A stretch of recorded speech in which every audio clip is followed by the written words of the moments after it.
And was there anything before we kick it off? Ms. Herjoy, will you go ahead?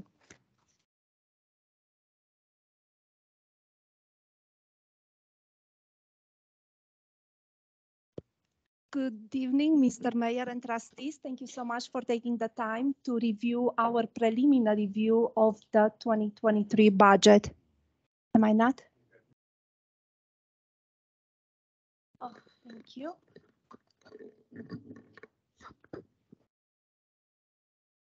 You have copies of the budget by fund, which was sent a week ago by Laura in the board package. But also you have copies of the presentations in case you would like to take some notes to take with you.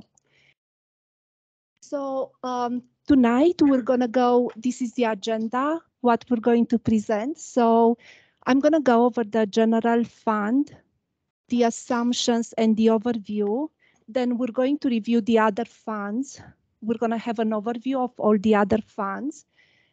We're gonna go over the pending items. As you know, this year we're a little bit earlier than how it was presented last year. We're about a month and a half earlier in terms of timing. So some items we're still waiting to receive some clarification or to tie the numbers. And then the last item, we're gonna go over next steps, what to expect, the timing and the dates and what to be expected. Are you good so far? Okay. So the next slide. I want to bring to your attention the sales tax revenue because this is a big piece of our revenue. How this is being calculated, but also how much of the what we collect, how much is coming to the general fund, how much is coming to TriView, which we have an intergovernment agreement with. We also have 2F and water funds. So as you know from the previous years, we are trying to determine if we should increase our assumptions of year over year. So this year, we are assuming an 8% increase over 2022. And as of now, we have 6 months of actual and 6 months of budgeted. So that's what makes the 2022. Obviously, the year is still going, so we don't have all the actual numbers for sales tax. So now, how is the allocation of what we collect? Per our intergovernment agreement, 50% of the sales tax in the TriView located properties goes to TriView. So Baptist area, Walmart, Home Depot, you know, that kind of mall. So 50% goes to that. A third of the sales tax, after we deduct the TriView, goes to the 2A water fund. And then we have 9.5 after what's remaining to the water, not the 2A, but the water fund. And then we have 0.5 collected that goes to the 2F. So then when we deduct everything, we have about 40% that goes to the general fund. Any questions? Okay. You said what? Yes. You said currently assuming 8% increase over 2020, so 2022 or 2022. Yes. So if we had 6%, if we did 6% last year, we're doing 12% or 14% or whatever, or are we doing 6% last year over 2021? So we projected 6% and it's performing at nearly 16%. Yes. So we projected 6%. It's performing at nearly 16% right now increase. So we feel like that projecting 6% is underestimating what our sales tax will be for 2022. Okay, I just wanted to clarify. We're not going from 6% to 8%. We're going from 6% to. It's a projection. So we're just projecting, instead of projecting a 6% increase in sales tax collections for 2022, we're going to project an 8% Okay, because of our previous right. performance over the last couple of years has been above 15%. Yep. Not a And, 14%. Right. From Okay. what we've seen within the 6 months of what we collected, it's about 16% like the town manager mentioned. But we want to still be a little bit conservative and not go with the 16% because we don't know exactly if the recession, if it's going to happen, is going to hit us. Yep. Where we don't want to be is we project 16% and then we perform at 8. You know, that's where you have to make cuts in personnel and everything like that. So we still don't want to be real, out there with our projections, but we do think that projecting at 6 is not fair to this community. We need to project more like 8 and hope it still performs at 16. Yes. Moving on to the next slide. So just a reminder of what other revenue streams we have. We have property. So the sales tax is the largest, obviously, and then followed by property taxes. And then on the screen and in front of you, you have any other franchisee fees, highway tax, water impact fees, water sales. So there are a variety of revenue streams. What percentage of revenue are we talking about approximately for sales versus property? Are they in order here of the highest, revenue streams? Yes and no. Property taxes, it's pretty high. However, so is the water sales. And although I don't have the percentage, I can provide you the numbers just so you have a perspective if you like a breakdown. Would you like to? Yeah, that would be good. Just a general percentage of what we're dealing with. And If you give me just a second to go over my spreadsheet. You don't have to do it now, but. Oh, I can follow up with an email to all of you if you like, and then I can also calculate the percentage. So you have an indication, not only dollar amount, but also percentage. Okay, And I will send you the email tomorrow. thank you. so only those first 4 go into the general fund, right? Correct. Okay. So then moving on, I would like to go over the general fund, the expenses, how we build the budget. So just a reminder, last year, the way the expenses, the department expenses were built, the town manager provided a target to each department. But this year we try a different approach. We want each department to be successful. So what the town manager direction was, let's see what's the need for each department. What do they need to perform well? So we have this department need approach. And then you can see below some of the assumptions, and I'm going to go over. For health insurance, and these are preliminary numbers, we have a 15% year over year, and all these assumptions are being plugged in the budget. For dental benefits, HR confirmed it's a 6% increase, but it may change within the next 2 weeks. CIRSA premium, which covers property and liability and also workers' comp, we now have a 10% year-over-year increase. But again, we don't have the final numbers, what the final increase may be. For salary, we have a 10% increase, and this is in part to cover for the inflation of around 9% so far. For fuel, we have a 50% increase. It sounds like a huge increase, but in reality, it's probably an increase of 10,000-15,000 for the whole town of Monument. And then we have some big projects coming up, which I mentioned just 2. The town hall, this building, we would like to change the carpet, which is currently a liability. It can be a potential workers' comp. In some parts, the carpet is peeling away and people can trip and fall. And then the boardroom, there is a project to update the sound. Okay.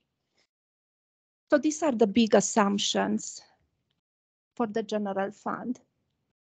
Now, After we make all these changes, where do we land? So if I can get your attention to the middle bullet point, after deducting the tabor of 3%, we're gonna land in a net fund position of 1.7 million, which is close to 19% in reserve. And these are the unrestricted funds.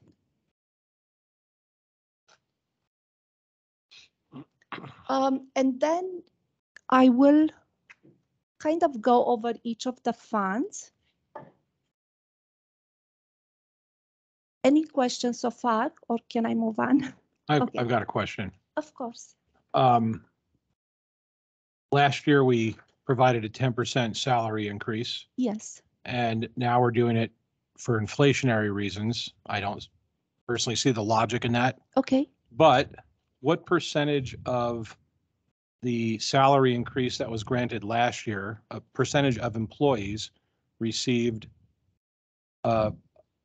any amount of the 10% that was approved for last year's budget? I don't have the exact percentage of how many people received the 10%. However, I know the 10% was also given on merit. So not everybody has gotten the 10%, not all the town manager employees, but I can also refer to the town manager. Yeah, I would say that number would be in a high 90% tile of most employees got 10%. There were a few that were either on restricted due to their performance, didn't get 10%, but they probably got above 5%. Okay, And so so high percentile got 10%. So my point would be in this is, if we're basing this, the reason for giving a 10% increase to account for inflation, it would be my view that this is not a discretionary raise, that everybody has to get the same amount, not based on merit, because you're basing it on an economic indicator that they have no control over. So everybody gets to partake in the raise.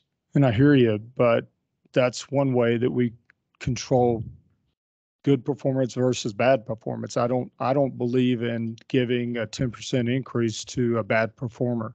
And so we use this as a tool to increase their performance so that at mid-year, if they're just like we did last year, at mid-year, their performance increases, then they do qualify for a raise maybe mid-year. But inflation's not discretionary. It I impacts understand that. everybody. But So also you're saying performance is discretionary. You can either perform well or perform poorly based on your actions. Well, And then so the reason for the increase is not inflation. It's just a 10% increase. So we gave a 10% increase last year, okay? And then we had a 9.5% inflation. And so that 9.5% inflation pretty much took away last year's increase to employees. And so now we are still facing market conditions to where our employees are getting picked off. And so we're still facing other cities that gave mid-year raises. We didn't give mid-year raises. There are other communities that gave mid-year raises. They gave between 6 and 8% raises last year and gave between 6 and 8% mid-year raises this year, and are also looking at increasing salaries in January. Well, And so we're constantly fighting that battle of we can't keep up. And if we can't keep up, we're going to get our employees picked off. And you see, we've lost 2 planning directors I don't this year. think that's the question here. I think the question is, why are we calling it an inflation increase if it's going to be a merit increase? And We can change it. We can change the term. I don't. I would rather give merit increases, like you said, to keep good employees moving forward. We can definitely change it in term. We were just trying to explain a little bit about how we gave a 10% increase last year and inflation kind of ate that up. But we can change that from inflation to a merit increase. No problem with that. We had these same discussions last year. We were stuck with the merit-based discussion, and that was a hot topic last year. Out of the if you're saying high 90s, receive that raise, how many of the 10% that didn't get it are still with us, or what is the story there? So we have lost, I would have to go back and look, but I know of at least 3 employees that have left based on the fact that their performance didn't meet our standards.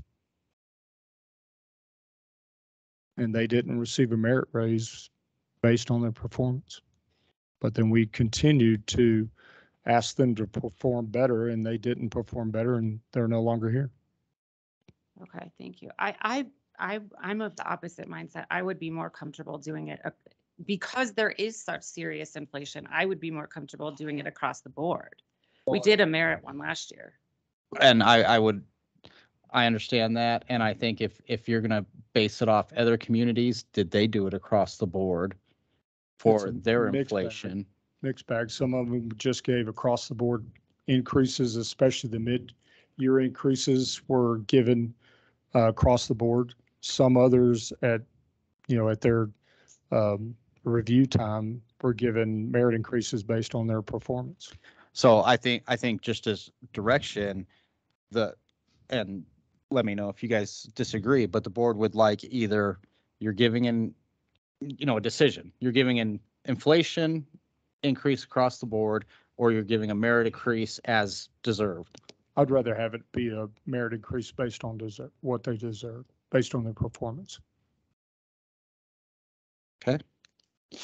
What do you guys? I'm fine with either or as long as it's the logic behind it is one or the other. Does it have to be one or the other? Can we split it up and say you get a X% based off of inflation? That's what we do normally. Typically, we give a COLA, cost of living adjustment, and that's about 3% normally, typically. And then we give a 7% performance-based merit increase. So in this 10% that you're accounting for, you're including The 3% COLA. Yes. What's the cost of living in year to this year? So, but it's way more than 3%. It's 9.5%. I would like to hear how the rest of the board feels, but we just did a merit-based raise last year, and I'm always I believe that everybody should at least have a fair chance to get a pay increase when it relates to inflation. So I would rather see this as an across the board. I don't even with inflation, I don't agree with giving a low performing employee a raise. As far as cost, I mean, if we want to set a different cost of living cost and make that part of it across the board, but I don't think you should reward. Do we have additional stats like we got last year? Do we have updated stats from what Steve provided us at the budget meetings last year? This obviously is the first workshop. Oh, So yes. We're not making hard-nosed decisions here. We can see supporting evidence from HR to help guide us in the right direction. Definitely. Yeah, we have updated numbers for you that show Okay. market rates, market increases based on we've had employees almost leave based on they're getting $5 an hour more at another town doing less work. And so, but we've done a market study that we can provide to you. We'll be Can prepared. we show attrition? Yeah, so Yep. I could talk a bit. Yeah, go ahead. We can talk about it now. We're prepared to discuss that now if you want to hear it.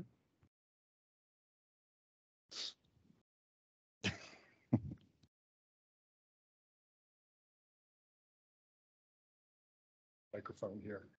I can certainly get into some of the details about attrition retention. Let me give you one number that I just looked up about an hour before I came down. Last year, this board at Mike's leadership guided us to a 10% increase across the board. And of course, we increased the retirement benefit as well. An unheard of benefit, by the way. The whole reason for bringing that in front of you, and I was pretty new to all of you, and I think I met with each one of you one-on-one, and then we had a large town meeting, if I remember this correctly.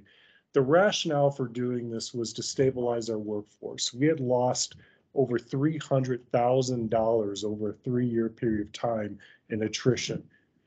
So for about every person that we lose, we're losing about 30% of their salary. We've reduced our attrition rate year over year by 3%. That's pretty phenomenal considering. Let me just rattle off some of these other numbers for you really quick. It's pretty interesting. It's pretty powerful considering what the unemployment rate is. So in the United States, we know the unemployment's sitting at about 3.8%. Here in Colorado, we're about 3.3. Here in Colorado Springs, we're at 3.6, projecting to be about 3.7 next year. So little unchanged. The participation rate in the labor market is going to be relatively unchanged next year. We're just hearing these stats from the University of Colorado Springs last week. So this is brand new information coming into us. So we know the participation rate is going to be the same. We know that the scarcity of labor is going to be the same. We know that it's going to be a highly competitive environment.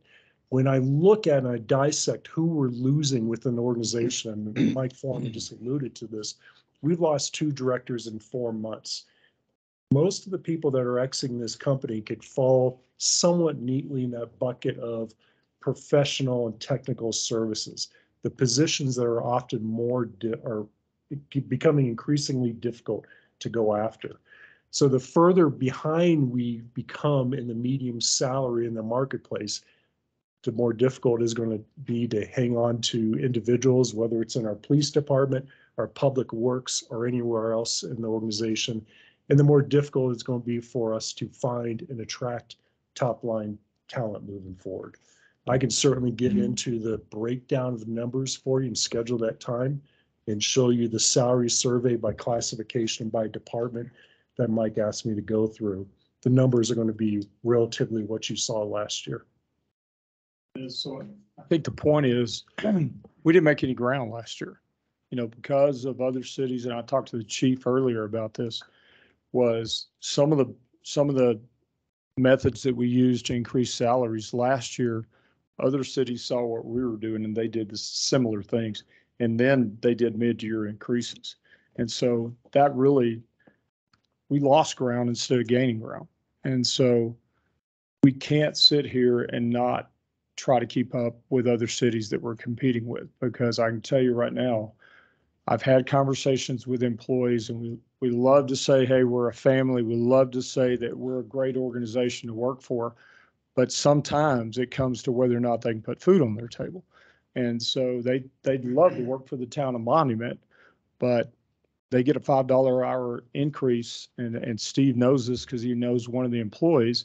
And when he went to interview for the job, it was a lot less work than he's doing here for the town of Monument because they have a lot more employees. And he was getting a $5 an hour increase. Now, we told him about there's a possibility you could get a 10% increase this year. And we're looking at, some of the changes in job duties and stuff like that. But there's a market out there that is very competitive. And I talked to, we talk about planning directors. I talked to a company today that me and Debbie talked to them, and they can't find employees. They can't even provide the service that we're requesting, and they're a huge company, and they can't provide the service that we're requesting them to do because they can't find enough employees to be able to provide the professional services that they're in the business to do. Again, I don't think that's the question. I think everybody here is fine with that. It was just, what are we calling a cost of living increase? What are we calling a merit raise? Right. We could definitely change that term in And the budget. So just direction. I mean, would you like a 5% COLA and a 5% merit increase? Could we decide on that when we get a little bit more information? Would that be possible? I would like to see from last year, out of the 10% or out of the people here, what percentage of our staff received 10%? What percentage of our staff received 0? And then what percentage received somewhere in between? Okay. Thank you. Is everybody good with that? Yeah. Yes. We can probably have that tomorrow. Right. I need to partner up with HR, so I think Yeah. it's feasible. Okay. I don't necessarily think we need it tomorrow. No, Yeah. I mean, not at all. Whenever you need it. Yeah, Jump there's through no- hoops don't- here. We've got weeks of this. Just customer service. We strive to provide 100% customer service satisfaction. So, do you have any additional questions or? can I And move let on? me, I'm sorry, I got to interrupt. There would be none that received 0% because everybody got 3%. Yeah. So do you want to change that number to 3%? Yeah, just if we could just kind of see a breakdown, just to get some basic Right. idea of, out of all of our staff last year, what percentage pay increase did they actually go home with? What did the Right. vast majority of them receive? What did it end up looking like? Right. And just to let you know, we budgeted everybody to get 10%. One thing actually I would like to mention under the assumption, it's such a small percentage, but I think it's beneficial to mention. Talking about retirement, we also included in the budget an increase from 11 to 14, so that's a 3%. And that was our plan that we talked about last year, to where we were going from 5 to 11 and then from 11 to 14 this year. And that'll be the final step. So the final rate would be 714. There won't be another increase after that. Moving on to the other funds, what you see on the screen is the capital project fund.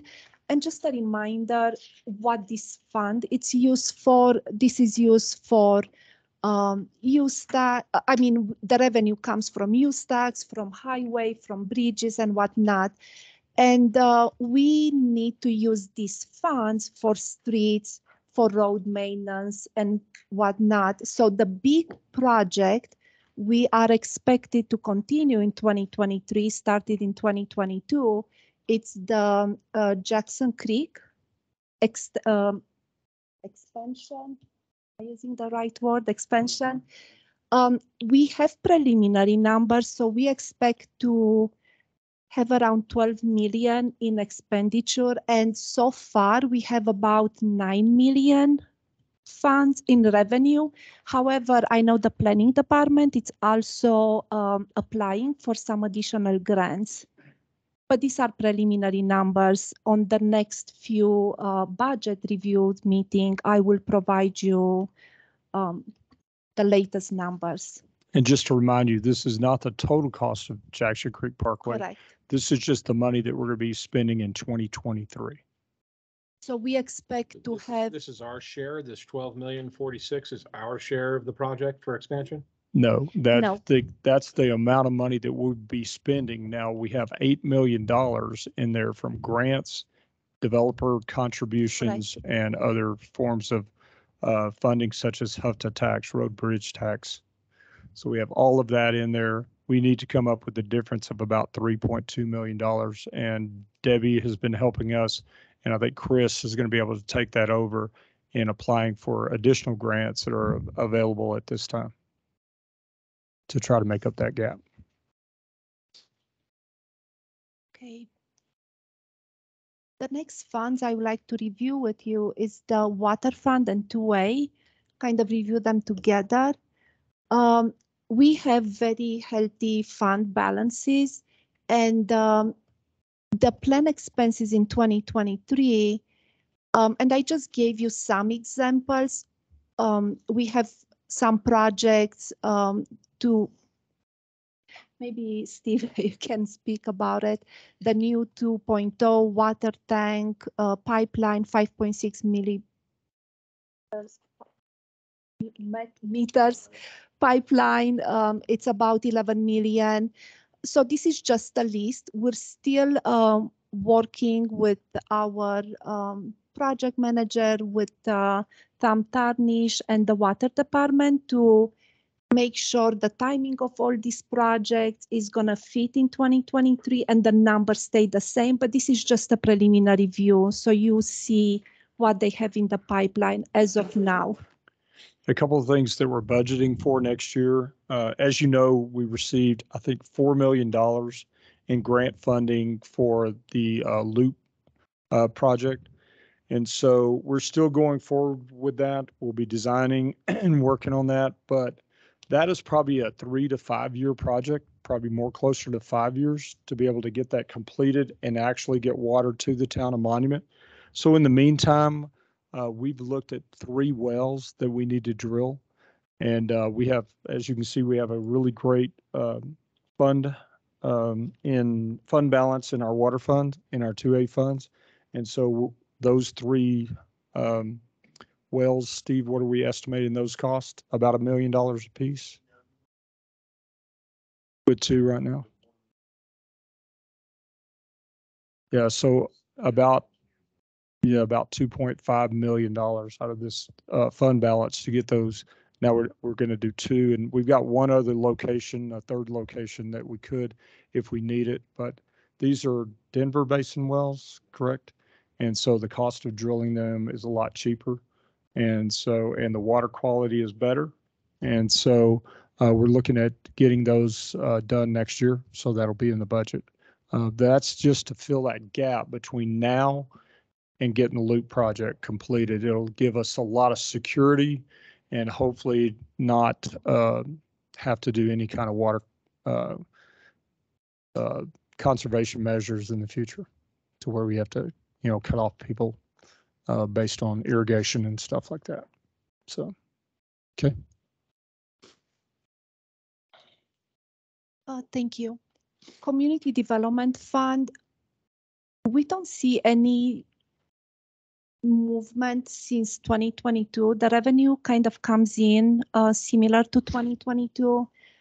We don't see a big spike in business licenses.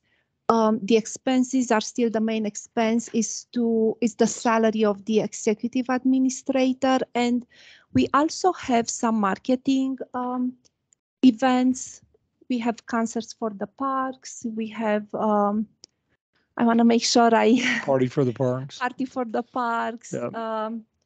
So if you need the numbers, I have them. We have an art program. We have the 4th of July event. So those are the type of marketing events that are expenses in this fund.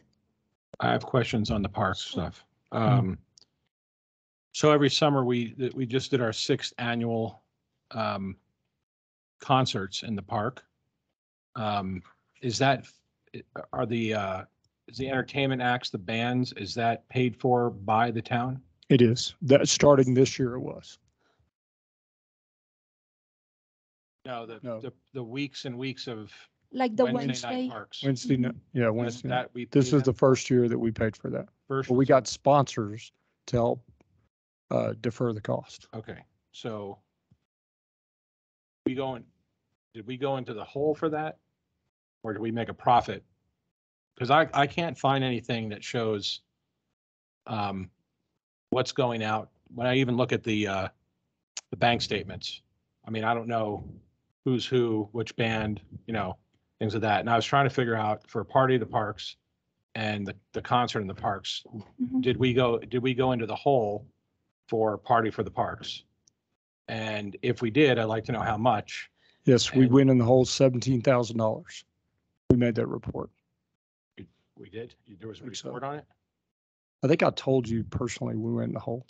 Almost I didn't know it was $20,000. $17,000. $17,000. Okay, and what are we budgeting for the future park events, both the concerts on Wednesdays and then an annual? So today Portia sent out letters, and I think she's sending out more letters for sponsors to help pay for these events. Last year, Party for the Parks was sponsored by one developer at the tune of $50,000. And this year, they're probably not going to fund that much. And so we are looking for other sponsors, and we talked to several today that are very happy to help sponsor that. Okay. So we're looking for sponsors to be able to take that off the town's responsibility. That'd be cool. And so you got to remember, these events are economic development events too. You can see how many people it brings to our community. And so it helps our entire community. We get sales tax off of them from the food sold there, but also the people visiting here, either go to other restaurants and visit our stores and everything like that. So Wednesday nights are pretty packed when we have those concerts in the parks. And that's what I was going to say is concerts in the park is not itself designed to garner revenue. No, we're not trying to make money off It's a of it. We're community. This is a community community event. event that we're providing for our community. Okay, I just wonder what it costs. That's Yep. all. We can definitely provide that too.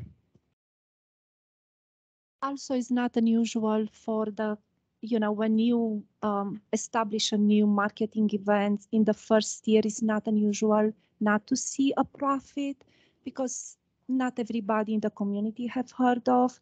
And also last year, the timing was during when the rodeo was a big event in Colorado Springs. I believe next year, the timing is going to be different. Yeah, we moved it up 1 week, so it's going to be 1 week later. So it'll be after the rodeo. And hopefully it won't storm and be shut down. Exactly. Yeah, we would have probably had a profit if everybody would have showed up that said they were going to show up, but we had a couple of thunderstorms that rolled in. Yeah. So, The rainbows were gorgeous though. yeah, I think the community enjoyed it. The community enjoyed it.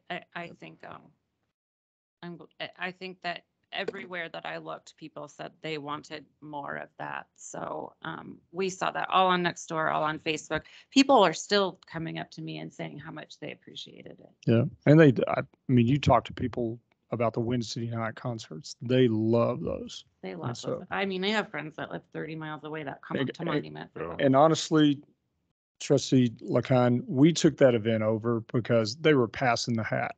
They literally were passing the hat to pay the bands. And so we didn't feel like that was fair to the bands, number one, nor was it fair to our community. I'm not trying to sound like a party pooper. I like music like everybody else. I just wanted to know how we fared for Party of the Parks. Right. Yeah, we lost $17,800, something like that. I can get you that report. Just got it on my desk Friday.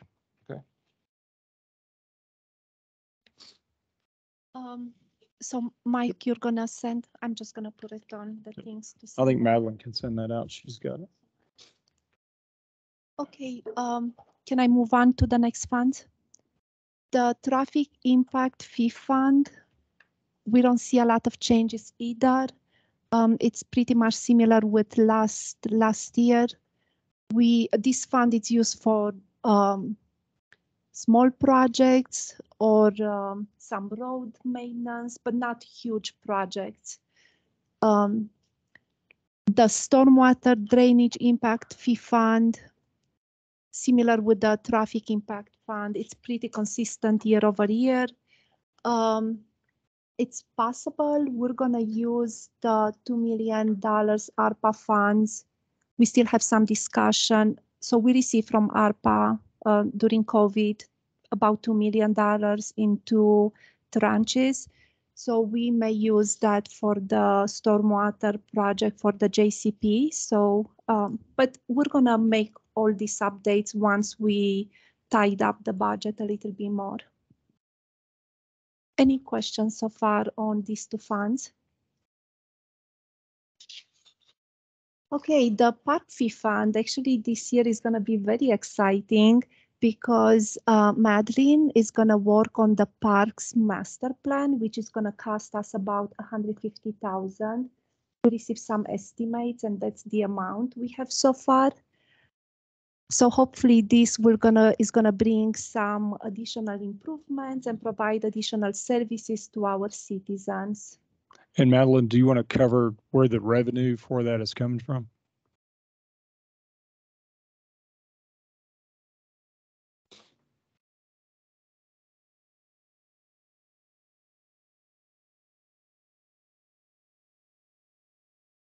The revenue for the parks fee fund is coming from park fees that we're asking for when planning goes through their process. They ask for those from developers.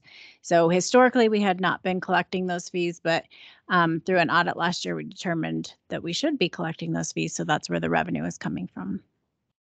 So we've had some pretty large developments come into town, and so we've how much have we brought in this year so far? About 100,000 so far. Yeah, so we Until brought over July. $100,000 in parks fees already that will help defer this budget amount. And Or And we're also, I think, Madeline, you're still going to apply for a grant for that from one of the organizations. Yep. So half of this cost could be covered by a grant potentially. I just wanted to mention the money we raised this year are not going to be utilized the whole amount this year. So a lot is going to go to the parks master plan. Moving on to the conservation trust fund. Again, this fund doesn't have any changes since last year. So we budget 40,000 for parks and open spaces. And, you know, we plant flowers around the town. So this is the fund where we utilize for the landscaping you see around the town, or like downtown area, town hall. Why, Yeah. why and how are those separate? Any idea? Conservation Trust Fund, you come up and talk about this, but we're required to take Conservation Trust Fund and only use them for these items. The Conservation Trust Fund is from the Colorado Lottery dollars. So every municipality is eligible for these funds, and it's based on population and, of course, lottery revenues. But So that's why they're separate. they can only be used for dedicated projects. Correct. For, so you mean specific projects? Right. We Right. can't use those funds as we build a new park? We will be able to, but for right now, we typically use them for landscape and, you know, beautification projects. And since it's a trust, we don't get more than, you said it was based off population. Yeah, so Okay, it grows a little bit each year, but not by much. okay, thank you. Thank you.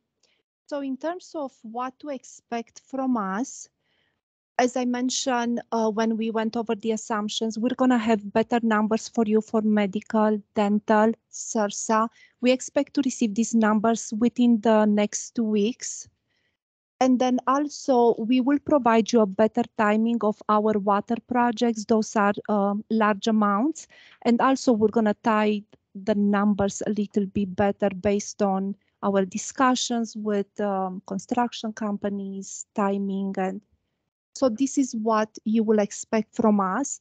You also mentioned you would like to see the breakdown. So I took notes. We will provide you all the items you mentioned. Just a reminder, we will provide you a breakdown of the revenue amounts and percentages of the, let's say, top 10, top 15. HR is going to provide, along with finance, is going to provide some attrition, retention numbers, although you kind of went over that. But then the merit increase, you know, what percentage of our employees receive 10 or 3% or whatever combination. So we will provide you that. And then parks, we will provide you the breakdown of the concerts for the parks. And then in terms of when we will review what are the next steps, you have 4 dates on the screen. We're going to have another workshop in October 3rd. We have another review of the 2023 budget, but also the amended 2022 budget on November 7th. In November 21st, we're going to adopt the amended 2022 budget, and also we're going to have a final budget review of the 2023, and then we will adopt the 2023 annual budget December 5th. Do I have, or is it November? I'm so sorry, I forgot when the election. So when is the election taking place? I think November it's 8th. November. So we And- will adopt the budget in November, end of November, November 21st. I apologize. Right. We'll do it before the new board's installed. Yep, exactly. So just wanted to review I'm sorry. Were you done, Mona? Yes. Just want to review some things, just some major topics. With all the changes and all the budgeted items in here, we're presenting to you so far, just in this first initial, a balanced budget with an 18.9% reserve on top of our required 3% Tabor reserve. And these are numbers that were given to you without actual revenue numbers from July to December of 22. So we're still waiting on actual numbers, which you got to remember what I've told you. We projected 6%. We're performing at about 16%. So our numbers from July to December, if they track that same way, our reserve could increase based on what the actual numbers are. Any questions from the board at this time? One additional question. I know we've discussed, Mike, the paint and carpet and all that stuff in some detail. I am chomping at the bit to hear about our sound updates. Yep, that's in the budget. So if you want to hear about it now, he can tell you a little bit. We're supposed to be scheduling a sit down to get updates on everything, We definitely can. because my eyes are hurting looking at this screen. Yeah, I know. And so that'll be something that we bring to the entire board, Sure. that we talk about before we make any decisions in here, but also just to let you know, we met with Joe today about what the decision y'all had made in executive session. And we're moving forward with that decision. And then also at the same time, we're probably going to invest between $12,000 and $20,000 in our IT system this year to improve our performance. Because we've had a rough couple of weeks with TPX. And so we're very concerned about our continued relationship. And we probably are going to be investing some money to increase our ability to provide great IT services to our employees and to our community. No, that's cool. I just, been asking for, this is now the third budget. Right. To see this. It's in this one. Okay. It's in this one. We can review it with you. Someone's gonna be buying my next set of glasses. Toys are in there, sir. Oh, The toys are. You like toys.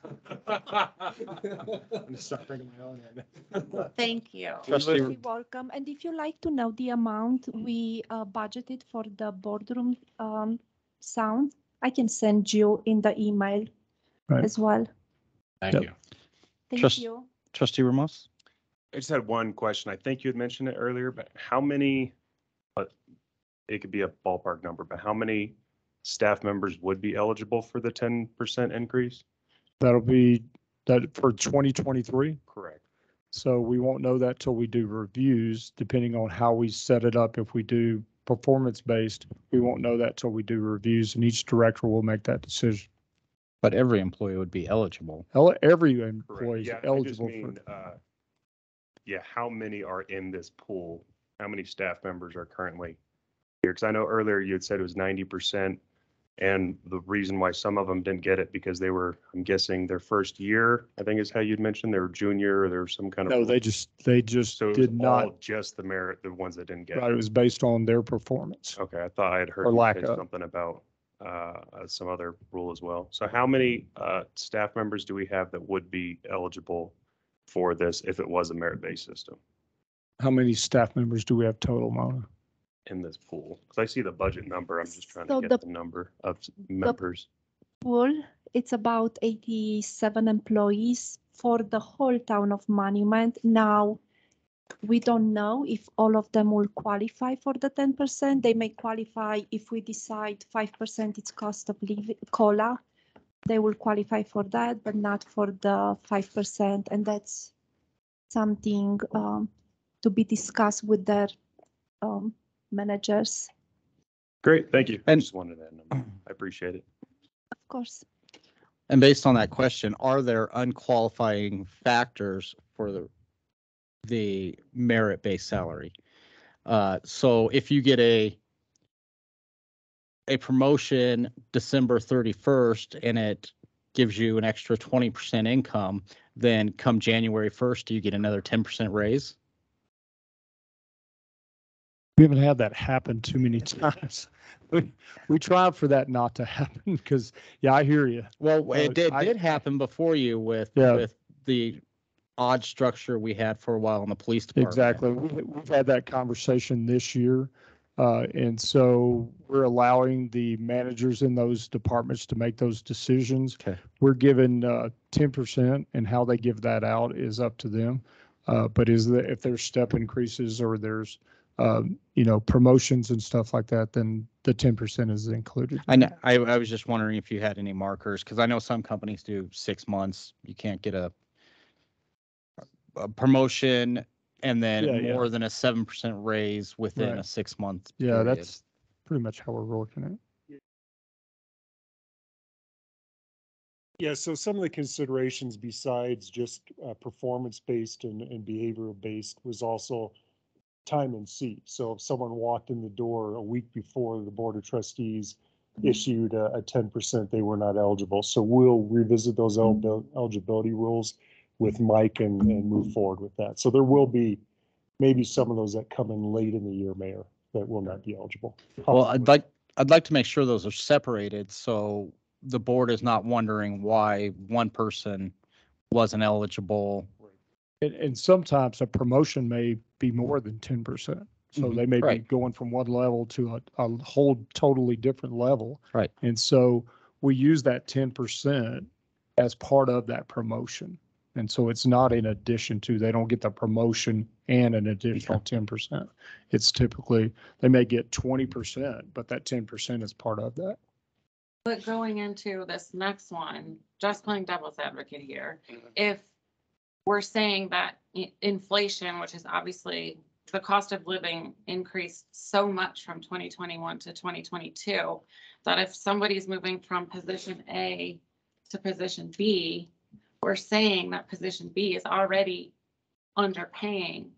So by that logic, wouldn't they still be entitled to a raise to make that position competitive so that they don't leave it and go somewhere else after they're promoted? So we've considered that. We've talked about that. As a matter of fact, that occurs in our police department a lot. And so what we're doing now is we're increasing the bottom salary for that position 10%. So Right, that- I would say that would be decided before they accepted the Right, promotion. Or exactly. it would be figured in Yep. before So- they, So each level, so Yeah. when we're doing raises or anything like that, that bottom level position is going to increase 10% because we're never going to pay that position back 10% less than what it's getting paid today. Does that make sense? Yes. Yeah, so the ranges move as well. Right. because The the range I is- see. So the position ranges move as well. Exactly. Okay.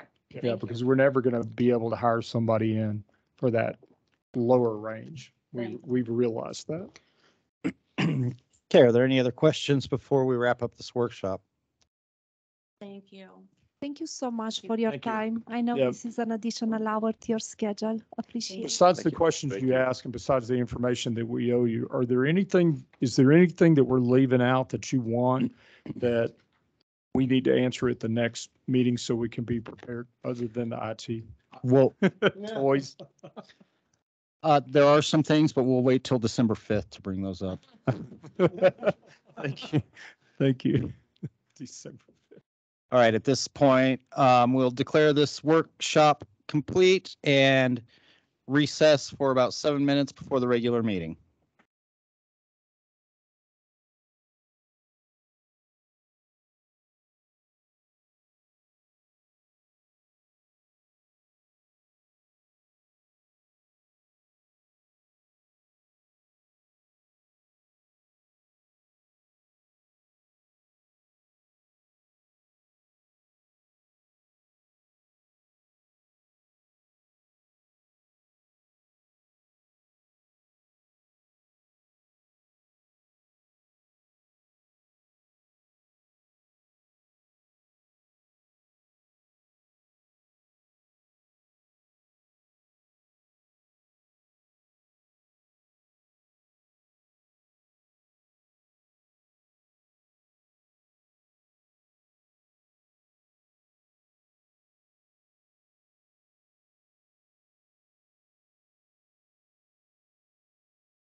allegiance to the flag of the United States of America and to the republic for which it stands, one nation, under God, indivisible, with liberty and justice for all. Ms. Erickson, will you take roll, please? Mayor Wilson, Here. Mayor Pro Tem Elliott,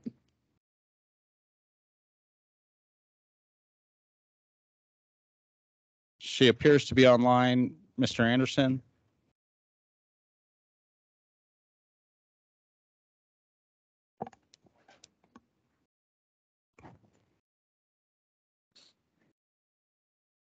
Mayor Pro Tem Elliott, Here. Trustee LaKind, Here. Trustee Ramos, Here. Trustee Romanella, Here. Trustee Shaning, Here. Trustee Stevens. Here. Okay, before us, we have an agenda and a consent agenda. Is there any modifications to the consent agenda? Yes, I'd like to make a modification to move resolution C, 5C to the consent agenda. Okay, is the board in agreement with that? Yes. Yes. Yes. Okay, are there any other modifications? Seeing none, is there a motion to approve the agenda as modified? So moved. We have Second. a motion, a second. Ms. Erickson, will you take roll?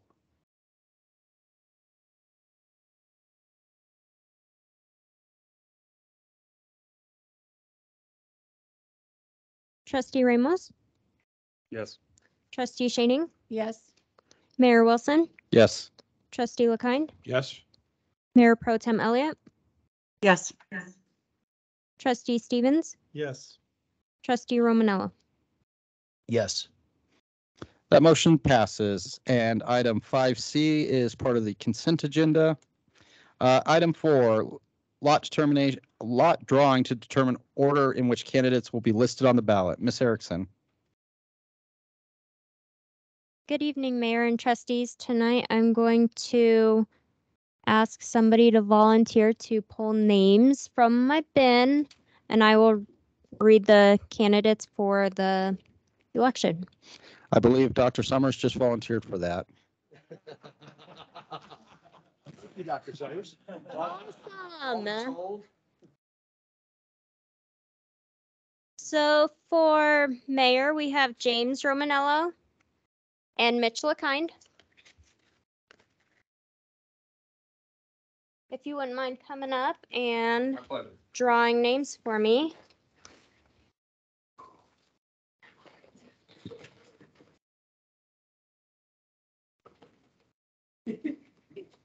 Mitch LaKind and James Romanello will be second.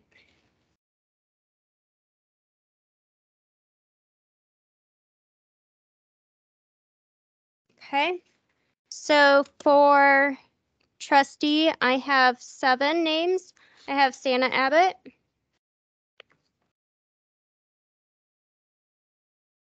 Darcy Shaning,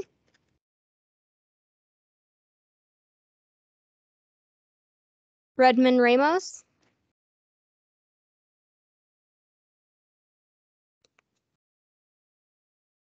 Ron Stevens,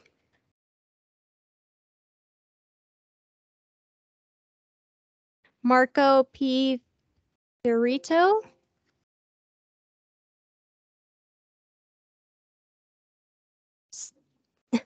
Steve King, Jason Gross, and Kenneth Kimple.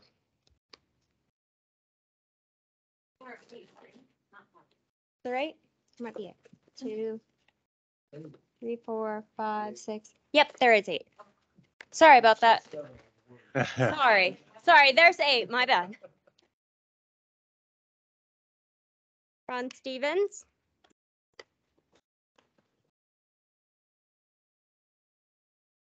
Santa Abbott. Kenneth Kimple, Darcy Shaning,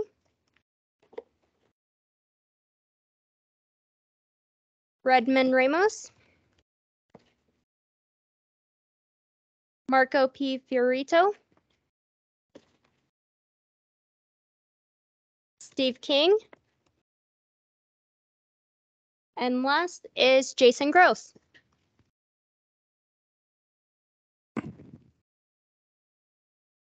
Dr. Summers, thank you for letting us put you on the spot. Thank you so much. And now, you know you'll be blamed for something. Make sure you come more often.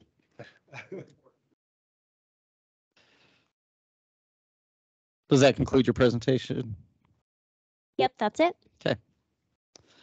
That takes us to item 5A, Resolution 64, 2022, initiating annexation and setting a hearing date to consider area known as Monument Ridge West and East annexation. Ms. Flynn. Good evening, Mayor and trustees. On June 7th, 2022, a petition for annexation was submitted to town staff for approximately 91 acres of land located on the west side of Interstate 25 and immediately south of El Paso County and Douglas County line, and approximately 71 acres of land located on the east side of Interstate 25, immediately south of El Paso and Douglas County line. The petition is for annexation, has been received to annex the 91 and 71 acres. And tonight we're asking to set a hearing date for November 7th at 6:30 p.m.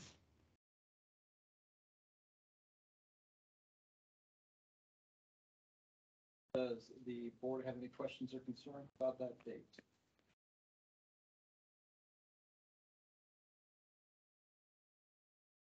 November, you said? Correct. Yes. Doing this to us Do we on have a purpose? board meeting that night? It has to be set in a certain time frame, right? Correct. It has to be posted in the paper 4 times consecutive weeks. Okay. Any other questions from the board? Do we have a motion? Motion.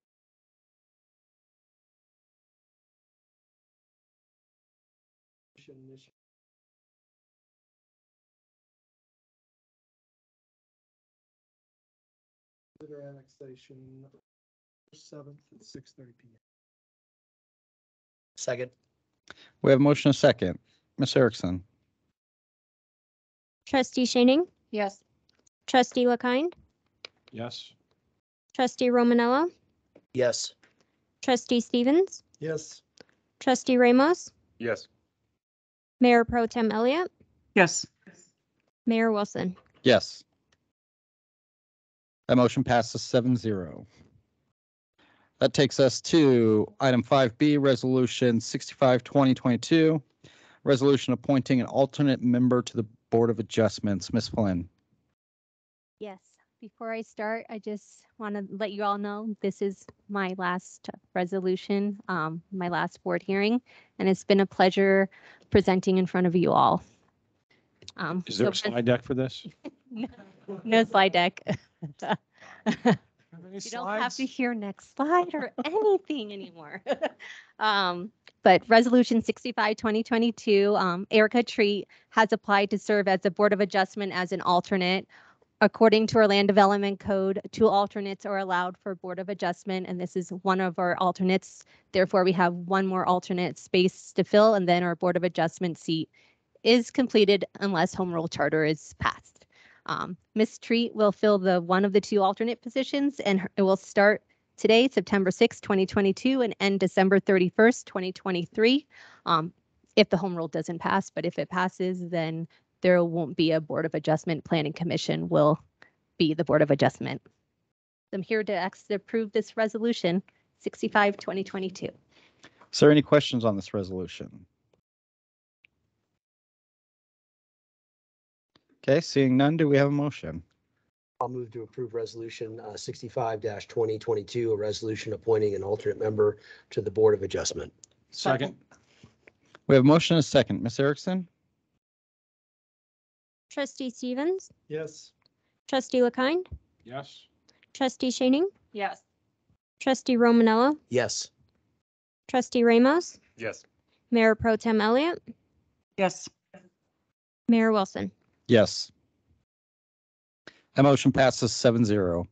This takes us to item 5D, resolution number 67, 2022, resolution approving a contract with Concrete Experts LLC.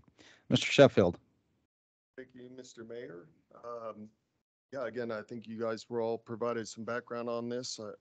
This is a contract to work with the same company that provided the sidewalks here on Beacon Light Road. We're asking for this money. It's already been budgeted. Just need some board approval to move forward with various concrete curb gutter repairs around town. I'm happy to entertain any questions. Any questions on this? I think we've all gotten positive feedback on these contractors, and it didn't hurt that we had grant money for that, and now that leaves us the ability to repair some additional stuff. If there are no questions, we'll look for a motion. Make a motion to approve resolution number 67-2022, a resolution approving a contract with Concrete Experts LLC for sidewalk curb gutter repairs and replacement. Second. We have motion and a second. Ms. Erickson? Trustee Ramos, Yes. Trustee LaKind, Yes. Trustee Shaning, Yes. Mayor Wilson, Yes. Trustee Stevens, Yes. Mayor Pro Tem Elliott, Yes. Trustee Romanello. Yes. Okay, that takes us to our public comment portion of this meeting. Is there anyone here in person that would like to make public comment? Dr. Summers?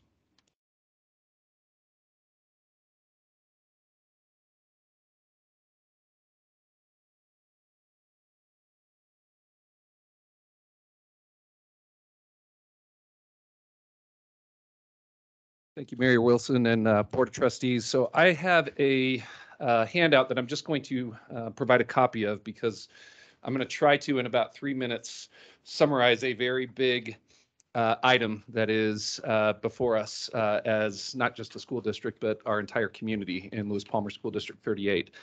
And one of the things we're very grateful for is our ongoing partnership and the support that we have for our schools, because we know that without a strong community supporting all of our schools, we're just not capable of the type of success that we are striving for. And there's a lot that we are grateful for, not to mention how we've battled through the past couple of years.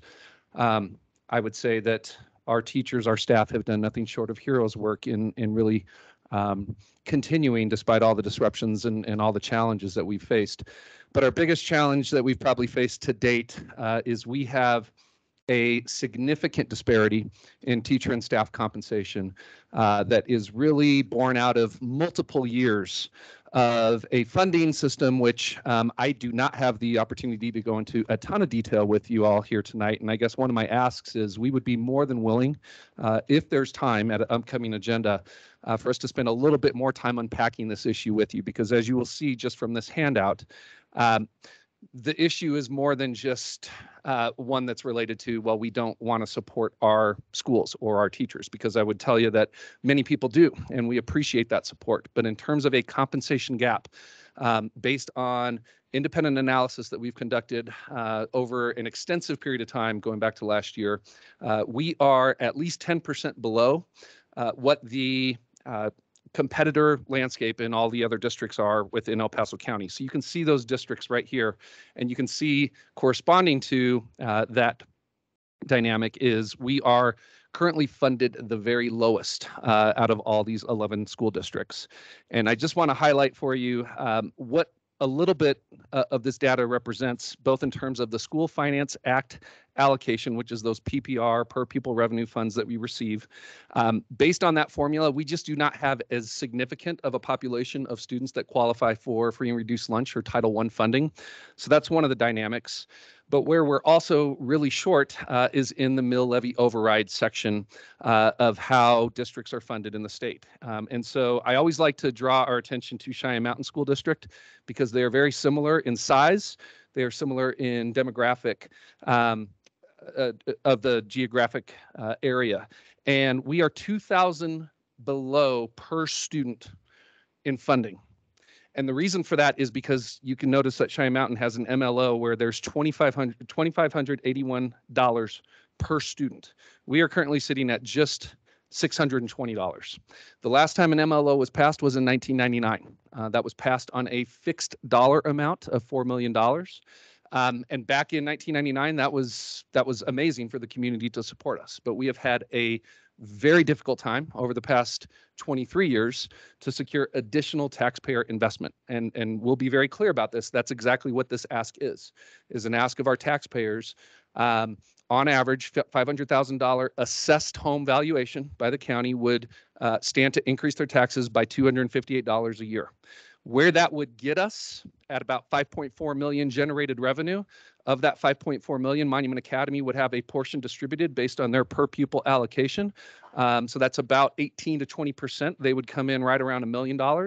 We would have 4.4 million. And that's exactly how the ask is specified in the ballot language. This is expressly and solely for the purpose of teacher, and I'll stress non-administrative staff compensation. Right? It's not that administrators aren't also lower. It's just that we have 35 individuals that are school-based and central office administrators, and that's not where we're trying to really focus our energy. We have a first-year teacher in District 38 right now that's making, you come in at the very beginning of the scale, it's $38,000 a year. Now, I know the town had multiple challenges over the past few years, several years really, as we were working on attracting, retaining quality police officers. And the community came through big on something that I think really made a big difference because, I mean, correct me if I'm wrong, Chief, we were losing people left and right? We'd train them up, they'd be great for our community, and then they're easily able to go elsewhere. Our issues in turnover in District 38 are pronounced beyond what I can even express to you. We are currently losing on average about 25 to 30% of staff over the last 2 years specifically, and that trend will continue. Now, we love our new teachers that we're bringing on board. They've got great energy. We want to keep them. We want to keep them because the sustainability of our system is really what is most paramount in this particular dynamic. And it's something that we need the whole community to at least be aware of. We need good questions. We need an opportunity to have that dialogue. We'd love nothing more than to come back and spend some extra time. What I've left with you is a lot of information, and it's just, I know only a few minutes that I have to be able to speak to this. I'll just add one more thing. This ask would get us to the middle.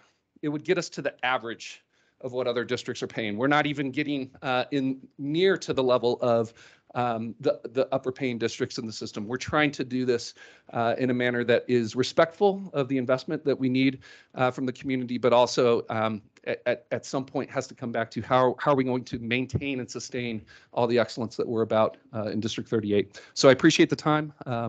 Happy to answer any brief questions maybe if they arise. Thank you, Dr. Summers. I believe this board will be open to having you back for further discussion and a set time to present. That way we can get a little more in depth in it. Thank you very much. I appreciate that. Thank you. Y'all have a great evening. And I don't know that I officially stated my name or address, but do you want me to write it down real quick? Please do. Okay. For the record. Mr. Kimple, as soon as Dr. Summers is done. This might take a minute. How fast can I write?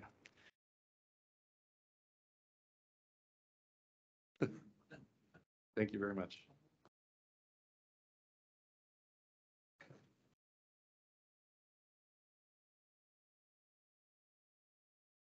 Thank you again.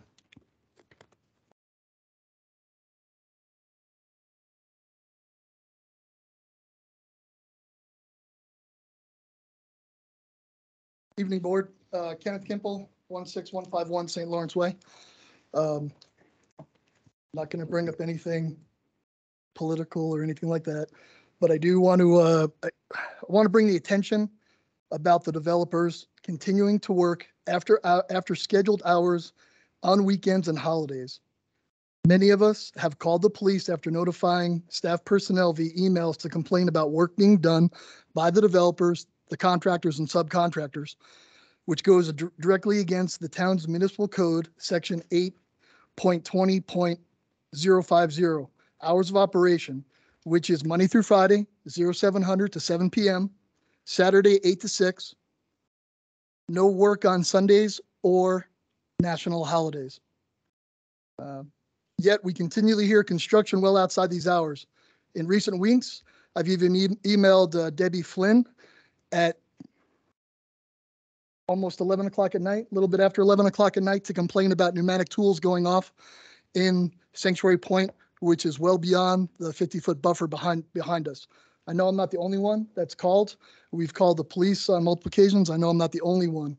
But my question is to the board, to the town, what is it finally going to take to reel the developers in and conform to what is written? What is the written policy? I would like to come home and sit on my back deck after 7 o'clock after a long day, have a cold beer, just relax. But I don't right now because I hear pneumatic tools going on well past 7 o'clock. Even yesterday, Labor Day, they were working. We can't come home from work, open our windows, or sit outside on our decks in early evening to relax due to the noise. Again, Labor Day was one of the examples that this happened. We've been reporting this, and time again, it just continues. So that leads me to believe of one of three things. The developer doesn't care and does not want to be good neighbors, as they claim. They are solely focused on getting the house built and making money. Number two, there isn't proper adult supervision at the site, meaning a foreman or supervisor shutting them down and ensuring all codes are followed. Or number three, there aren't any repercussions from the town. This is what I ask. What are the repercussions? What are the fines, the penalties, and what can we do about this to finally reel them in?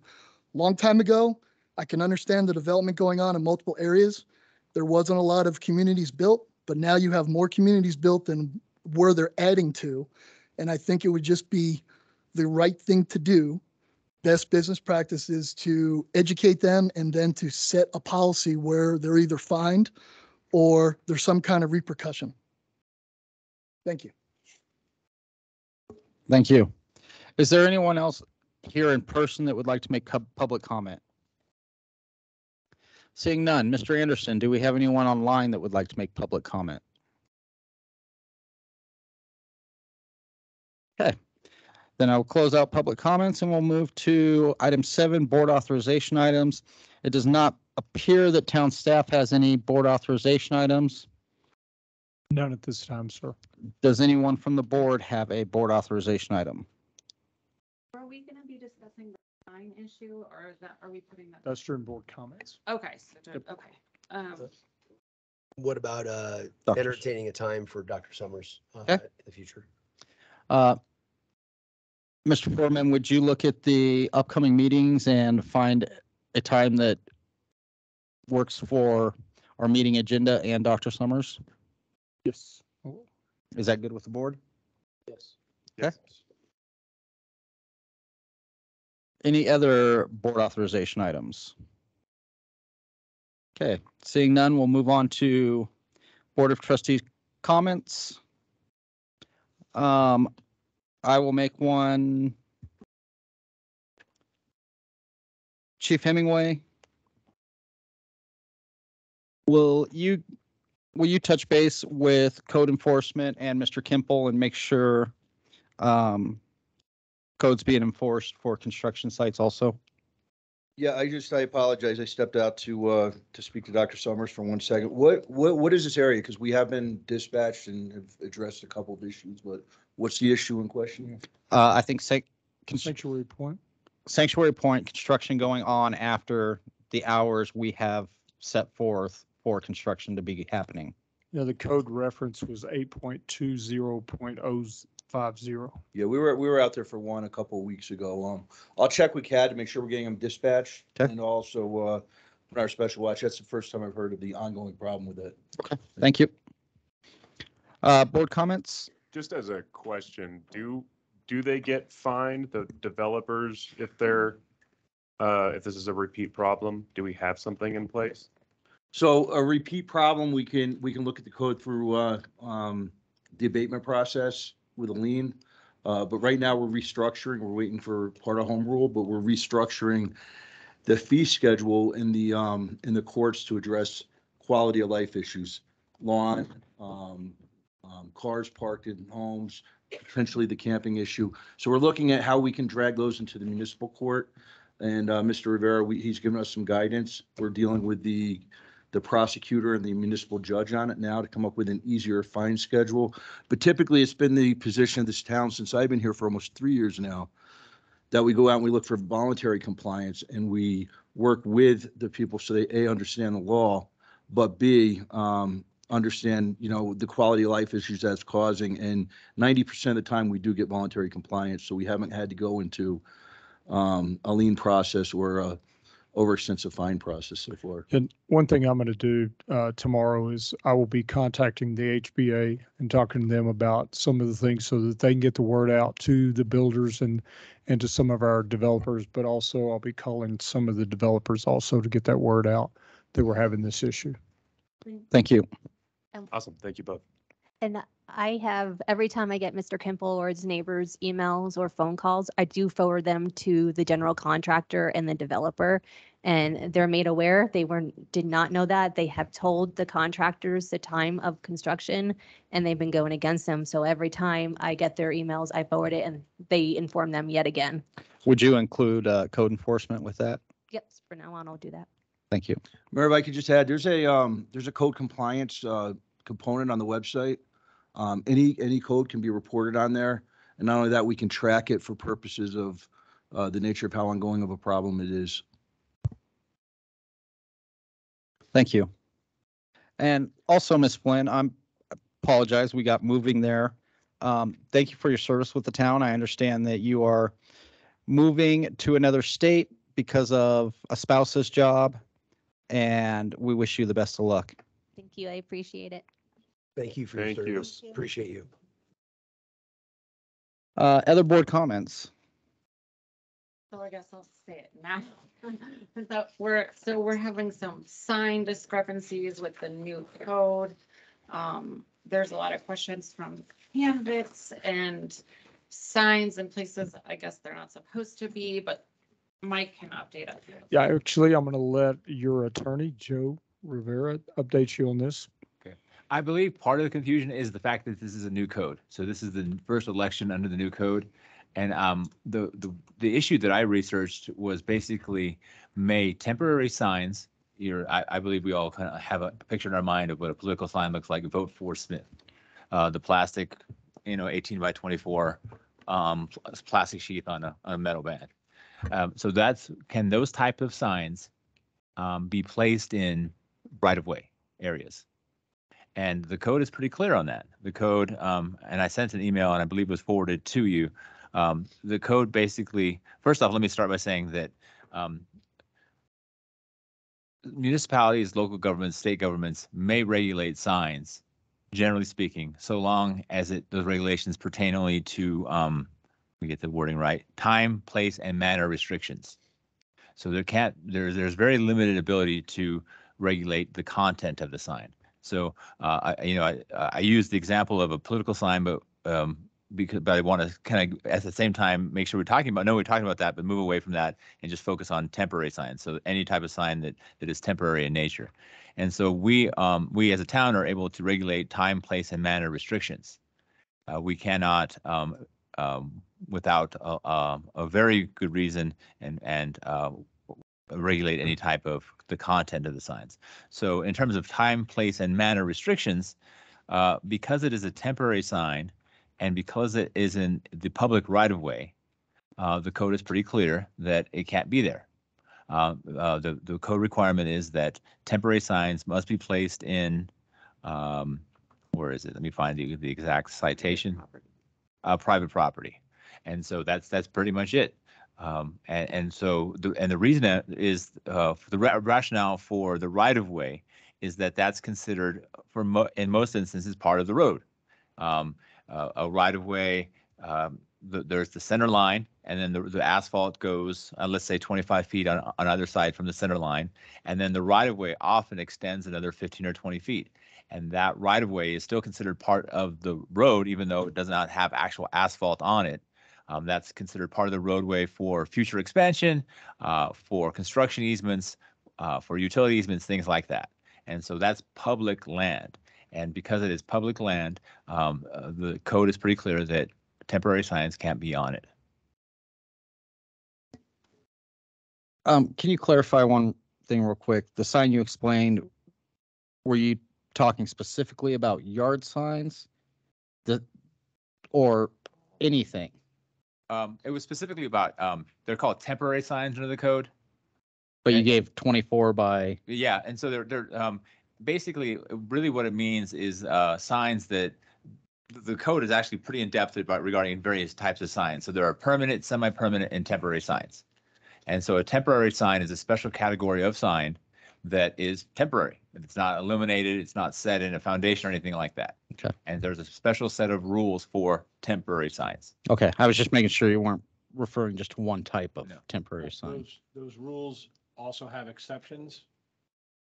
I think that there was some discussion of permitting or not permitting signs to appear in the right of way. And I think that that language that you're referring to provides, I believe, arguably some opening for a discussion of allowing signs in the right of way. But upon further review, it seems to me that the more specific provision is that it's a temporary sign, and a temporary sign cannot be in the right of way. What was the original So there was- intent of this ordinance? Well, there was an email I got from Nina about that temporary signs would have to be permitted. Yes. Yeah. Is that now not the case? I don't think, I think, I don't recall exactly that email, but I was asked to look at it last week, and I looked at it specifically regards to temporary signs, a kind of a typical candidate sign, and whether the rules are applicable to how or when that typical candidate sign can appear in the public right of way. And the provision is, I think, precludes that is the provision that says that temporary signs, which fit all of the definitions of a political sign, cannot be in the public right of way because it's public land. Temporary signs may be on private property, but not in the on public land. So what was the original intent behind this? Since these are new rules, what was the original intent there, number one? Number two, what is the remedy for non-compliance? And number three, do we have the staff to go around town enforcing where everyone signs up? So I will speak to the first one. It has to do with, again, time, place, and manner restrictions. So the compelling government interest to regulate speech in this instance are aesthetic reasons and traffic safety. And that's why we're focusing on the right of way. So if there's the theory being, or the idea being, that if you're in the right of way and your attention is diverted, or your field of view is obstructed by lots of signs in the right of way, one, it has a detrimental impact on traffic safety, and two, it's not aesthetically pleasing. And that the courts have held that those are sufficient bases to regulate the time, place, and manner restrictions for right of way. So that's it. That's the reason. So that's why they can't be there, or at least the basis for that regulation. In terms of what happens, my understanding, kind of working with around the state and being understand, this is a fairly common rule, is that candidate signs are not supposed to be in the right of way. And my understanding is that they are not put there. And when they are, the various public works departments of the various municipalities just trash them. But the way that the ordinance reads, you can't put signs on public property at all right now. Yeah, well, not all. Well, I didn't look at all signs. I looked at temporary signs, which are kind of the standard, what I understood to be candidate signs. Okay, so the signs that are in public areas in town right now, that they're all okay? Well, there are, again, and this is it's pretty complex, the sign code, but there are semi-permanent and permanent signs. And so, for example, what's a good example of a sign that's probably in the right of way?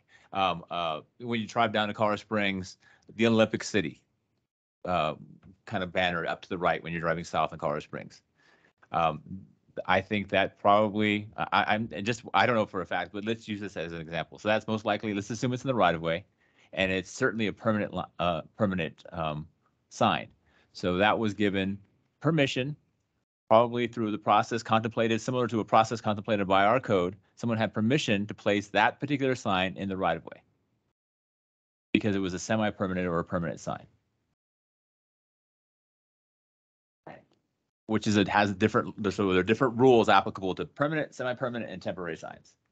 And so the code provisions that you're talking about in terms of placing things in the right of way, I believe, refer to semi-permanent and permanent signs. So there are other examples, but I think that's the best example, the kind of landmark type signs, tourist attraction type signs. And those are permanent signs, but those aren't what we're talking about here, which are plastic signs that will be there for until November, whatever, 9th, I believe. Okay, so I guess there's a discrepancy between the signs that we've all been hanging with the metal, the T-bars or whatever you call them, and the banners. So What do you mean?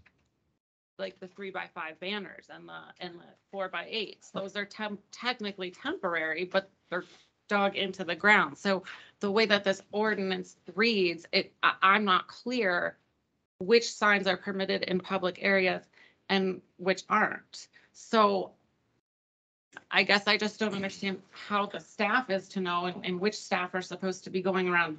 How are I don't even know how the candidates are supposed to know the way the ordinance reads. Okay, so if it's on public land, there's a presumption that you can't put your sign there without permission, right? But that's the permit. Yes. But the way that the ordinance reads, it says that you have to get a permit just to put those signs on private land. I just don't understand the way that the ordinance reads. It's not good. I didn't look at that particular issue. I was looking at specifically the right of way. I understand let's go back to what I did look at, which was political signs in neighborhoods. So there are provisions, and the town is able to go at that you're allowed to have, I believe, a certain number of yard signs. Let me find it here. 4 yard signs in residential areas, so long as the signs are no longer larger than 8 square feet and no higher than 5.5 feet. But how can the town dictate that? If I go put yard signs in a bunch of people's yards, the town doesn't have any jurisdiction there, just like they don't have any jurisdiction on the private land. And if I have a permit for a sign on the public land, I guess I'm just not, the ordinance is not clear on a lot of these things, and you can, and it's not, I'm not blaming this on you, obviously. We're only looking at one aspect, but there are a lot of candidates that are unclear and a lot of the public that's unclear. So I'm just seeing that this is a new ordinance. I mean, can we do something with this? It just doesn't make any sense. Could we temporarily suspend this until we figure out what we're actually doing here? That's why I brought it to the board. That's why I sent out that email and brought it to the board, because staff needs direction. Yeah, We need direction on what the board wants to do with this, because we see this as an issue for our community to where it is very confusing. And so I think you need to get advice from your attorney and then make a decision on the direction you're going to give to me so that I can give it to staff. I've got one other question about the type of sign. Based on the fact that it's temporary, I'm guessing that the potential to have a whole lot of realtors be upset on a weekend if the town staff went and picked up all the open house signs. Exactly. Those would be in violation of this ordinance? Yep, it would be. The We Buy Junk signs, Yep, all of all them. those are. You got help moving signs out there. You got join our soccer club signs out there. You got garage sales signs out there. I mean, right now, the police department does through their community service officers. If they're in the right of way and they're a temporary sign, they're definitely in violation, and it would be a code violation, I think, to the extent that you could identify. When did this new ordinance get voted in? I believe June of last 20, I have to look. It's recent, within the last 2 years. It was June of last- one in. It was part of many code of the rewrite, rewrite. wasn't it? To me, Because those previous it was- realtors I are. don't either. There was 90 days. Hold on, guys. The previous ordinance was there was a time limit set before and after for specific signs. And I think that what we would have to do is go back to that, and all those signs would have to be included in that. We couldn't dictate one sign over another due to speech. Yes. Right. But I think I would also be in favor of a temporary suspension until we could review the code in, completely and look what's right for the community. Because the way that the ordinance reads to me right now, those realtors are in violation. Yeah, I don't think I think if it's a temporary sign and it's in the right of way, yes. The previous code for temporary sign reads as follows. I have it up. Temporary signs advertising subdivision, development, construction, or other improvement of a property in any area are permitted only if they are and they have the qualifications. So technically in the old code, it wasn't supposed to be either, because it says advertising subdivision, development, construction, or other improvement, and election signs does not fall under that as well. With the So you're previous code. picking, that means that the ordinance was picking speech one over the other. Yeah, And- and that's why it was changed. Right. Yeah. And I believe the Supreme Court ruled on that, It's right, Joe? It's a read. I don't recall the full citation. It's read is the plaintiff. Yeah, it's a church in Arizona. Is it a church in Arizona? Yeah, Gilbert, Arizona. Yes, it's Reed v. Gilbert. That's it. I've read it.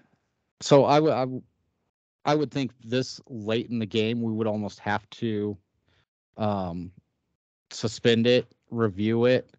I would like to hear what our surrounding communities have for this ordinance and how it reads, and work from there. I agree. I agree. How long would you like to suspend it? So- No, I think I think Trustee Shaney has a point. We've never had this enforced in the past. Are we going to send staff out to tear down everybody's sign, whether it be a political sign or the football team's fundraiser? Right. So what I'm hearing you say is we're going, and I want to make sure I'm correct about this. We're going to suspend the enforcement of all temporary signs in the right of way. Yes. Yes. And review the ordinance. Right. And bring an ordinance review back to the board So after November 9th. as a prosecutorial decision, basically, to No. not. No, I believe we could start working on the ordinance right away. Okay. But suspend it in the meantime. In the meantime. Yes. If we have, a decent substitution for the ordinance, I mean, I understand the idea of blocking, the ability to see when you're turning and things like that. That would make sense. But, yeah, so something reasonable we can put together, I think that would, I'm not stuck to after November 9th. If we want to do it before and you get it done, then that's fine. I'll erase it from my notes. Mr. Rivera, do you see any issues with that direction? I was not expecting this, so I'm kind of processing. But I think that, generally speaking, what I'm hearing the board say is that it's not changing the ordinance; it's deciding not to prosecute certain violations of the ordinance. And I'm a big believer in prosecutorial discretion, so I believe that it's probably okay. But Until we I find a reserve the resolution. right. But that's me off the cuff at Would we- 7:15. Would we, it's 18 something, would we be rewriting this ordinance, or is there a cleaner way to just strike this ordinance and rewrite a new one so that we're not in prosecutorial territory and we're saying this ordinance is now null and void until we create another one? Because this one's, You'd have to run an ordinance to strike this present ordinance. And that would take, and then the ordinance wouldn't be in effect for 30 days. So you'd have to get it next meeting. So basically, we're not suspending the ordinance. We're suspending the enforcement of the ordinance until we can review the ordinance. Yeah. That's fair. That's reasonable. That would mean that town manager would give direction to his staff Right. to leave the signs alone until further notice. The only issue, I think, and it just occurred to me, is that when you're, you open yourself up to future allegations that it may impact your ability to change. What am I trying to say here? Is that by wading into this, by basically, there's a blanket prohibition if your sign is in the right of way, it's hereby in violation of the code. And I think that it's my understanding that many cities and towns over Colorado have that. It's a nice simple rule. In the right of way, temporary sign, no. And I suspect when you do research this, you'll find that that's the most common rule. And so to the extent that you tinker with that blanket rule, you open yourselves up to privileging certain types of speech over others. And I just caution you about that. I can't imagine how that may come to be now, but it seems to me it's something you should think about when you do that. But we're leaving the dance and the football signs up. We're letting everybody up. I think it's cleaner to strike the ordinance, and here's why. Because if you're a realtor and you don't live in Monument and you never watch this meeting, and nobody writes about it in the media everywhere, then you could be dissuaded from putting your signs in town because you believe that an ordinance that's listed in our town statutes and that you see online is being enforced and is true to our town at the moment. And that's not true. So I feel like I don't feel like taking the non-prosecutorial route is as clean of a way of doing it as to just say, let's suspend this ordinance, start writing a new one. That way we're in much safer legal territory and we're not possibly dissuading people from putting signs in town during this temporary suspension. But we're only talking about temporary signs in the public right of way. That's the only one thing we're talking about here. Temporary signs in the public right of way. So it's a very specifically defined type of sign in a very specifically defined area. Right, but the principle of what I'm saying is still the same. If you don't know, if you believe that that's something that is being enforced, so you don't put your sign up, then you were in a sense injured by the fact that the town of Monument lists this as an ordinance that we're prosecuting and we're not. So you're saying that a realtor following the rules doesn't have the same benefits as those that we are not going to pursue for not following the rules. Yeah, it just seems uneven for us as a board to say, let's just not prosecute people, because what about those realtors that are following the rules and don't come here and put their sign? I don't know. It just doesn't seem like a fair way of doing it. Well, I think we definitely need to look at rewriting it. I think we need to have some type of ordinance because we do need to enforce, poorly placed signs that are blocking people's views and things like that. I think that's a fair thing to do.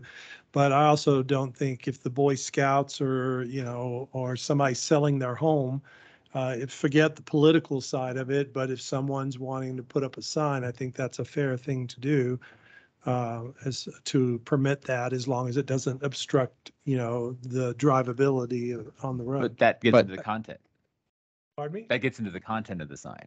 No, regardless of the content, whether it's political or whether it's Boy Scouts or whether it's home for sale, irrespective of the content. I just said it doesn't matter what the content is. Right now we're focused on political because we're in the political season, but outside of that, I think it's not fair to, people that are, like I said, Boy Scouts and those kind of things. So regardless of the content, we're not focusing on that.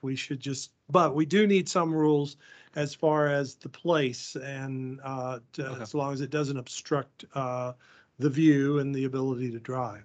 Yeah. But I think the question is still, what do we do in the interim?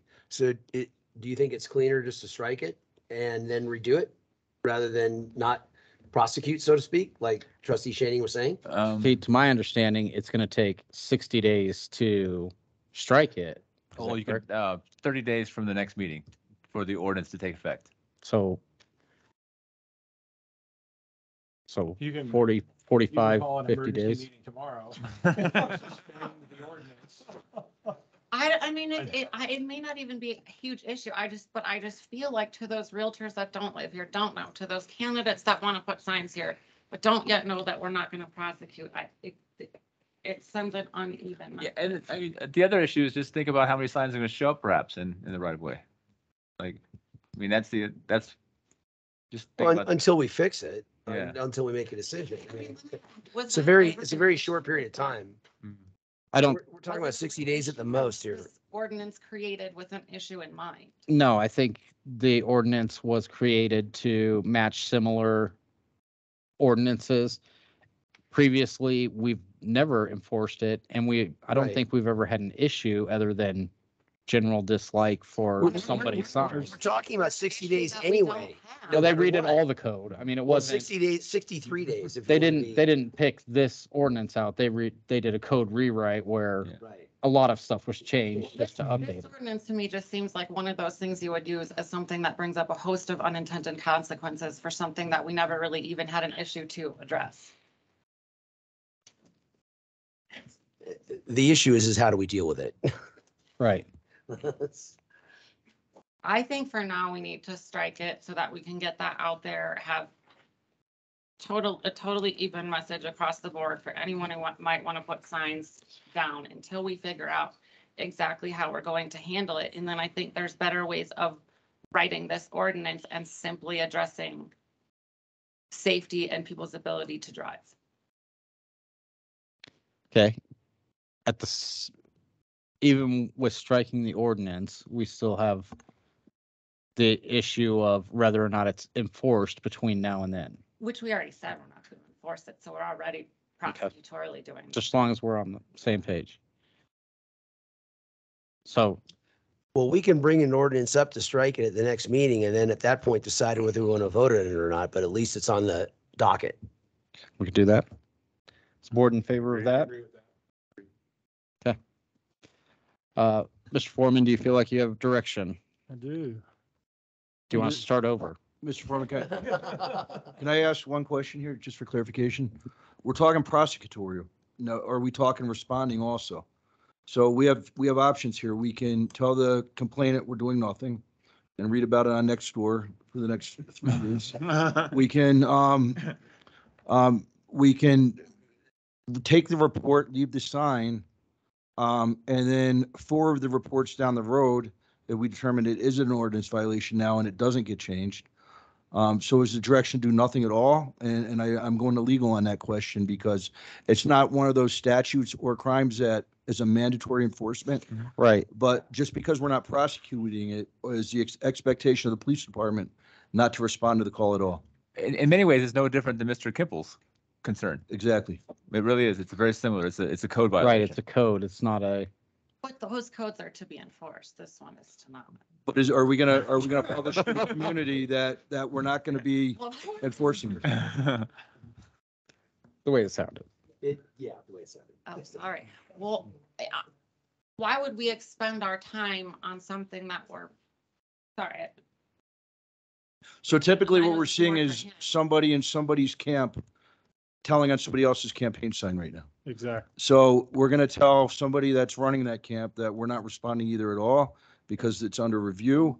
And we're, so forget about prosecution. We're not handling the call or we're not forwarding up for prosecution. So I just want clarification on the expectation.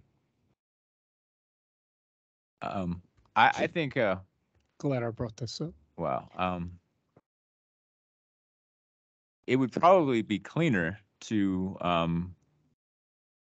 continue as we have been, and then change the ordinance, and then So, yeah, enforce the new ordinance. so this is a code item. Therefore, we use, if something is, or discuss it with them. We're not handing out fines for most of our code enforcement. So I would think this would be treated the same way as far as obstructing. Well, what But happens that now, still is my leaves- understanding is that there's not that many signs, and they just pull them and toss them. Public Works. Right, so if we continue as is, you could have political signs in the right of way that our employees would be pulling and putting in the trash. So why would we do that if we're moving in the opposite direction? Why would we have our staff expend any time on it if we're going to strike the ordinance eventually and write a new ordinance? We just don't want to get into Because arbitrary removal of signs. Yeah, you're gonna have, you're gonna And have, that's- And the other thing is, to consider, a lot of these complaints are coming in, into the DOT right of ways. So, and the agreement says we'll enforce them. So I'm assuming it won't apply to that. However, I just want to make it clear publicly that there may be another governing body that will come and still remove them. Yeah. And I think that's a good point because there are, I'm not sure which right of ways are DOT and which ones are town, but I suspect there are a lot more DOT right of ways than town right of ways. Yeah, that seems to be the more popular locations, especially for the political signs, and that's why I'm kind of underscoring that point. Are you informing the candidates of these complaints? Typically, they've been so close to in compliance or out of compliance. We've just been using discretion not to get involved because, you know, the two camps are fighting over it. And then typically when we put the phone call into the camp in violation, it's corrected right away. So it never gets to the reporting process. It's like any other ordinance. It's like somebody being at the lake or in a park after hours. You know, we've kind of set the tone that, you know, we police this community with the community, not against it, and we go for voluntary compliance. So that's typically been the route. So if a correction needs to be made, you're informing the party that needs to make the correction. Today, yeah, but that's why I asked for that direction moving forward. But the issue is, one candidate can call and say, hey, Joe Schmo has a sign up in the right of way. Your policy says he can't. I get it. So do you tell Joe Schmo that, well, you can do it too, or? I just want to make the position that if we're not going to take any action on a political sign, we take none or we take all, because it really puts us in a position that we're in some form of endorsement at that Yeah, point. that's exactly where we're at. So garage sale signs, everything like that, we're not pulling any. For them not pulling any signs. Me too. I don't feel like As it's I. an effective use of your time anyways. So I'm gonna consider this discussion over. So can I make sure I got the pure direction? So you do want to start At, over? at no, Pure I just want direction. We are no longer pulling, until we get this ordinance rewritten, we're not going to pull any signs out of the right of way. No. Correct. And okay. Correct. And I think that it would probably be cleaner if you waited until the ordinance, but that's your call. Okay. We're good? Any other Board of Trustee comments?